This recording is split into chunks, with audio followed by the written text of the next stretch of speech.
Olá, eu vou discutir sobre essa solução do seguinte problema, essa solução que eu fiz aqui. A gente pode ver aqui um runtime de 53 milissegundos, bits 86,36%. O problema em questão é o número 200 do LeetCode, Number of Islands. E primeiro eu vou começar explicando o enunciado da questão, e depois eu vou tentar seguir aplicando o conceito, a metodologia de código para entrevistas da Amazon, para poder explicar aqui o que acontece. Então vamos lá, sem mais enrolações. Vamos começar entendendo a questão. Né? A questão diz, dado um array, né, dado uma grid de tamanho m por n, então o que ele está dizendo exatamente que a grid ela tem m de largura por n de altura, por exemplo, que representa um mapa onde números 1 são ilhas e números zeros são água, retorne o número de ilhas. Então, eu vou abrir o ScaleDraw para deixar tudo mais fácil, para a gente ir acompanhando. Exatamente o que foi dito dado uma certa grid, então eu vou colocar aqui um quadrado, aonde m por n, o que ele quer dizer com isso aqui, isso aqui é m, isso aqui é n, ou o contrário, tanto faz, tá? Aonde aqui dentro você vai ter números zeros e números uns, e os números zeros são água e os números uns são ilhas. Ok? Exatamente isso que ele disse. Dado isso, eu vou desenhar aqui para que a gente analise melhor. Então, ok. Aqui eu não vou terminar, mas assim já fica bem bacana de entender, tá? Dado este gráfico, uma ilha ela é envolta em água. E uma ilha pode se estender quando ela está conectada a ilhas adjacentes, na vertical ou na horizontal. Você deve assumir que todas as beiradas do grid, ou seja, do mapa, são água. O que ele acabou de dizer é o seguinte. Então, aqui em volta eu devo considerar que é tudo água, tá? Então, são tudo zeros. Aqui em volta são todos zeros. E uma ilha, ela não é só um 1. Se ela tiver um outro 1 conectado nela, é uma extensão da ilha. Então, esses três 1s aqui são apenas uma única ilha junta. Ou seja, na horizontal ou na vertical. Então, na diagonal não é considerado uma ilha adjacente. Então, isto aqui seria uma ilha e isto aqui seria outra ilha. E o que o problema nos pede é justamente para contar a quantidade de ilhas. Então, vamos lá. Eu vou remover minha solução daqui, tá? E vou resetar a partir do nada. Seguinte, agora seguindo a metodologia da Amazon, vamos falar de como vamos resolver essa questão. Nesse vídeo eu proponho resolver essa questão da seguinte forma. Eu vou voltar para o SqualeDraw para poder explicar mais profundamente. Eu vou desenhar um pouco mais aqui de algumas ilhas. Eu vou colocar mais um 0 aqui, depois um 0 aqui, um 0 aqui, um 0 aqui, um 0 aqui e mais um 1 aqui. O que eu estou pensando é fazer o seguinte. A gente vai fazer um loop, tá? Então, se você observar, isso aqui é um array, que dentro do array tem vários arrays. O array principal, ele compõe as linhas, ou melhor, as colunas, e o secundário compõe as linhas. Então, o que eu planejo fazer é o seguinte, eu vou colocar um for loop para rodar em cima deste array, e ele vai passando em cada uma das linhas, ok? E um outro for loop que vai passando em cada um dos itens destas linhas, visitando cada um deles. Desse jeito, se eu tiver dois fors alinhados, ele vai, primeiro, entrar no primeiro elemento do array, aí aqui dentro vai ter um outro for que vai percorrer cada um dos elementos, ok? Essa vai ser a nossa base, então vamos digitar, tá? Vocês vão entender com o passar do porquê que estou fazendo isso. Então, vamos começar criando um let que vai primeiro andar na coluna, ok? Então, let coluna, começando com 0.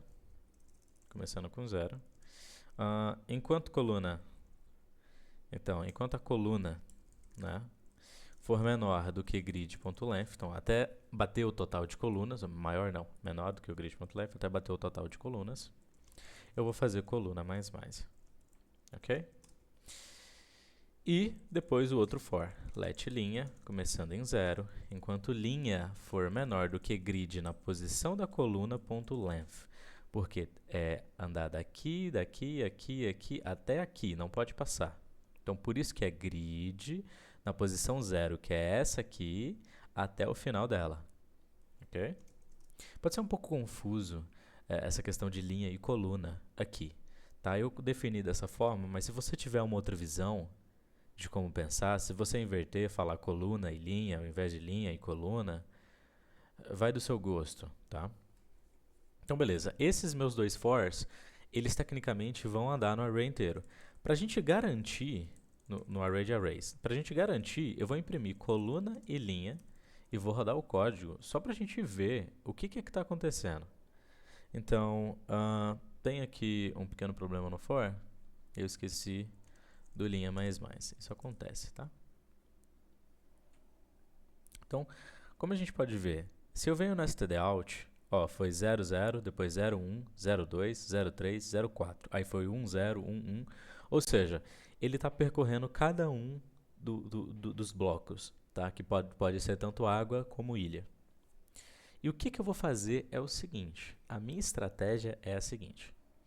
Eu vou percorrendo cada um dos blocos até eu bater numa ilha. Na hora que eu bater numa ilha, eu vou ter um contador de ilhas, que ele vai estar começado em 0. Quando eu encontrar uma ilha, o que eu vou fazer vai ser definir o contador como 1, e eu vou iniciar um script do tipo BFS, ou melhor, do tipo DFS. Deep First Search. E que o que ele vai fazer? Nesse momento, eu acabei de bater nessa ilha. O que eu vou fazer é de forma recursiva. Eu vou olhar para a esquerda, para a direita, para cima e para baixo. E o que eu vou fazer é o seguinte, eu vou fazer esse 1 virar um 0, e depois eu vou rodar esse mesmo script para olhar para a direita. Se a direita for 1, ela vai virar 0. Só que ele também vai rodar para a direita dela, que vai virar 0. Mas também vai rodar para cima e para baixo. Usando DFS, Deep First Search, esse é o tipo de algoritmo. Quando eu encontro um, eu vou até o final dele. Isso que significa Deep First Search. Você primeiro segue todo um túnel até o final, para depois você voltar e seguir outro. Então, é o que eu estou fazendo aqui. Quando eu encontro uma ilha, eu vou sair encontrando todos os outros pedacinhos dela e vou destruindo todos os pedacinhos. Quando não tiver mais pedacinho, eu volto. E aí eu vou... Isso aqui tudo virou 0. E aí eu vou continuar andando até o final. Depois eu vou descer e vou continuar andando até o final. Na hora que eu encontrar uma outra, eu vou fazer exatamente a mesma coisa. Então, o que acontece? Eu vou criar aqui o let número de ilhas, começando em 0. E o que eu vou fazer é o seguinte. Se, olha só, dentro do for, lembra que eu falei, esse for vai ficar andando até ele achar uma ilha? O que eu vou fazer aqui é o seguinte. Se grid na posição da coluna, na posição da linha, for igual a 0, eu dou um continue. Eu estou fazendo um early return. Eu estou retornando antes para facilitar a legibilidade do meu código. Então, se grid na posição da coluna, na posição da linha for 0, eu dou um continuar, porque eu não quero saber de zeros, eu quero saber de 1. Então, quer dizer que a partir de agora, aqui embaixo, só vai chegar aqui na linha 11 ou 12 se for uma ilha. Se for uma ilha, o que eu vou fazer? Número de ilhas mais, e eu vou rodar um elimina as ilhas. BFS. Só para lembrar que é um tipo de BFS. O que eu vou passar vai ser grid, vai ser coluna e vai ser linha. Vocês vão entender o porquê. Eu vou criar agora esse algoritmo. O que ele vai fazer? Para vocês entenderem. A função, e ela é recursiva, elimina linhas BFS, ela vai receber a grid, ela vai receber a coluna e vai receber a linha que ela foi instanciada. E o que ela vai fazer é o seguinte. Se a coluna for menor do que 0, tá? Ou se a coluna for maior ou igual a coluna.length, e eu estou me referindo a isso aqui, ó, coluna for maior a grid.length, e eu estou olhando aqui, ó, tá? Eu vou dar um return. Por quê? Se a coluna for menor do que zero, ou seja, eu estou falando de colunas, né? Quando eu disse colunas, eu disse andar nesses aqui, ó. Esse, esse. São todas colunas. Se a coluna é menor do que zero, quer dizer que ela é antes dessa aqui. Ou seja, ela é menos 1, ela não existe. Isso é só para garantir que não dê problema. Ou se a coluna for maior do que o total de colunas. Essa aqui é a coluna, você que sabe de um array, ele começa em 0. Então, essa aqui é a coluna 0, essa é a 1, é a 2 e é a 3. Se eu tentar fazer um coluna 4, não pode funcionar, porque só vai até 3. Então, ele tem que dar um return. A mesma coisa eu vou fazer com a linha. Se a linha for menor do que 0 ou se a linha for maior do que grid coluna length, que é exatamente o que eu fiz aqui, ó, grid coluna length, eu também vou parar. Ou seja, eu estou andando aqui, ó, 1, 2, 3, 4, 5. Eu não vou andar no 6, do mesmo jeito que eu não vou andar no menos 1, ok? Ou se o que eu encontrar aqui, ou seja, se nessa grid, na posição da coluna, na posição da linha, for água, eu também paro. Isso aqui é o que vai parar a minha recursividade. Sem isso aqui, a gente vai exceder o limite de chamadas na stack pile e isso vai causar um erro, tá? Isso aqui é o que para, ok? Agora, o que vai acontecer com cada uma das linhas? O que vai acontecer é o seguinte. Lembra que eu encontrei, isso aqui eu rodei até encontrar uma ilha. Quando eu encontrei uma ilha, eu contei aquela ilha e eu vou rodar esse elimina. O que esse elimina vai fazer é justamente pegar o grid coluna linha e fazer ele virar um 0. É exatamente o que eu quero. Eu quero fazer ele virar um 0. Quando eu faço ele virar um 0, eu fiz ele virar um 0. Então vamos lá, vamos imaginar aqui o seguinte. Eu vou deletar tudo isso aqui. Ó, o meu algoritmo de DFS estava rodando até o momento que ele encontrou... Eu vou precisar desenhar o 0 aqui de novo. Ó, ele estava rodando aqui até o momento que ele encontrou esse 1. O que o meu algoritmo vai fazer é o seguinte. Eu vou pegar esse 1, eu vou matar esse 1, eu vou fazer ele virar um 0. E aí eu vou olhar para o vizinho dele do lado, para o do outro lado, para cima e para baixo. Se qualquer um dos vizinhos for 1, eu vou lá e vou fazer exatamente a mesma coisa. Eu vou chegar no vizinho dele, eu vou matar e vou continuar seguindo para os lados. Então, é isso que o DFS vai fazer. Aqui ele já chegou e já eliminou a ilha, fez ela virar água. Agora o que ela vai fazer? Ela vai rodar ela mesma, passando a grid, só que com coluna e com linha, 4 vezes. Aí vocês vão entender o porquê 4 vezes. Por que 4 vezes? Porque a gente tem para cima, para baixo, para o lado e para o outro. Então, vamos lá. Vai ser para cima, vai ser para baixo, vai ser para o lado direito, vai ser para o lado esquerdo. Eu vou sair matando todo mundo, para cima, para baixo, para o lado esquerdo e para o lado direito. Desse jeito eu vou sair eliminando ilhas. Então, o que acontece? Quando esse algoritmo roda, lembra, quando os dois fors rodam, ele vai rodar for 0, 0, essa aqui é a 0, 0, depois for 0, 1. No for 0, 1, ele encontrou uma ilha. Os dois fors estão lá parados no 0, 1. Tá? Os dois fors estão lá esperando o 0, 1. O 0, 1 rodou o nosso algoritmo DFS, que encontrou essa ilha, eliminou ela, depois eliminou essa, depois eliminou essa. Aí, quando terminar de eliminar todo mundo, ele vai ver que aqui não tem como, aqui não tem como, aqui e nem aqui tem como. Ou seja, eu matei a ilha inteira. Aí, o que vai acontecer? A pilha de execução vai voltar para os fors e o for vai verificar o 02, depois o 03, depois o 04. E como o 02 e o 03 viraram água, porque a gente eliminou, ele não vai executar. E assim ele vai rodando até encontrar a próxima ilha e eliminar ela inteira de novo, até o algoritmo terminar. Se a gente observar, quanto maior a largura e a altura do nosso mapa, mais tempo a gente demora para passar. Porque são dois fors alinhados. Só que, muito cuidado, esses dois fors, eles não estão fazendo algo que faz o seguinte. Eu pego o primeiro for, ele roda na linha. Ó, o primeiro for vai rodar aqui, né? O primeiro for vai rodar aqui no que eu chamei de coluna. Então, eu não vou fazer o seguinte, eu pego esse elemento e comparo esse com esse, com esse, com esse, com esse. Eu não estou fazendo comparação. Muitas vezes, quando a gente vê dois fors alinhados, a gente pode pensar que a complexidade Big O é O de N ao quadrado. Isso só é válido se você está fazendo comparação entre linhas e colunas. Então, você está literalmente multiplicando n por n, ou melhor, m pelo próprio m. E aí você tem o que? M ou n ao quadrado.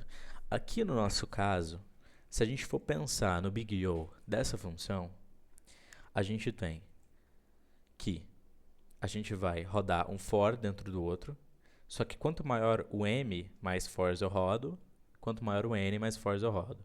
Tecnicamente, o Big O é m vezes n. Esse é o Big O dessa equação. Pode ser que n seja menor do que m. Eu não posso garantir que m é igual a n. Se m fosse igual a n, aí eu poderia chamar de m ao quadrado ou n ao quadrado, mas nada me garante que m é igual a n. Então, eu não posso fazer m square ou n square. Tem que ser m vezes n. Só que isso aqui é no pior dos cenários. O cenário onde, por exemplo, todos sejam uma ilha, ou nenhum seja uma ilha, ou tenha ilhas separadas de um em um. Mas no melhor dos cenários, se a gente observar, o tempo de execução baseado em quantidade de operações que vai acontecer, em média, é menor do que m ou n. Bem, essa é a solução. Agora a gente vai rodar aqui no submit. E eu esqueci de retornar apenas o return número de ilhas. Ok, tem que retornar, né? Porque senão a solução não roda.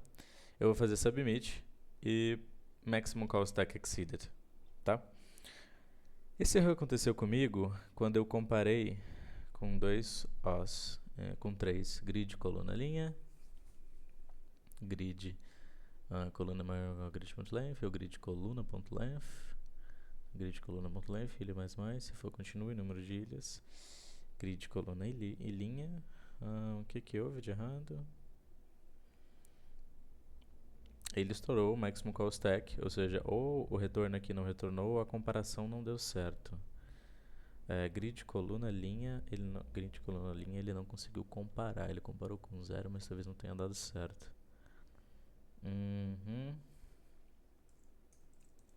Ele roda linhas e colunas. Retrieve the last submitted code. Confirm. Ok, vamos verificar. As minhas submissões foi runtime error e esse tempo aqui. Essa solução minha, vamos verificar se eu não fiz nada de errado. Então, coluna e linha menor do que 0 ou coluna e coluna. Aqui é o meu problema. Então, eu coloquei coluna e coluna. Devia ser coluna e linha, tá? Coluna, coluna, linha, linha. Ok? Coluna, linha. Era esse o problema. Tá? Agora eu vou fazer submit. E o código rodou perfeitamente. 51 milissegundos, bateu 90,94%, ficou até melhor do que o anterior, por algum motivo aleatório. E aqui está a solução. Bem, é muito importante também ter esses erros aqui na gravação para você ver onde a gente erra, geralmente, onde a gente acaba esquecendo algumas coisas. E eu espero que você tenha gostado da explicação. Me desculpe se eu errei alguma coisa, algum tipo de Big O, fique à vontade para comentar, por favor, ajude a corrigir qualquer erro que esteja no conteúdo. Muito obrigado.